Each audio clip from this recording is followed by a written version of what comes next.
আয়ারল্যান্ডের বিপক্ষে ৩ ম্যাচ টি-20 সিরিজের জন্য টি-20 দলে জায়গা পেয়েছেন মাহিদুল ইসলাম অঙ্কন। মাহিদুল ইসলাম অঙ্কনের ভাগ্য খুবই ভালো, কারণ রাইজিং স্টার এশিয়া কাপে আসলে ফাইনাল ম্যাচের আগেই কিন্তু স্কোয়াড ঘোষণা করা হয়েছিল।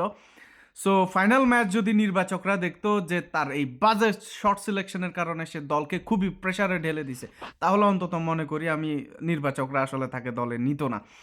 সো তার ভাগ্যই ভালো, আহ, দলে জায়গাও পাইলো, আর ওই রাইজিং স্টার ফাইনালের ভিতরে সে একটা ডাব্বাও মাইরা চলে আসলো।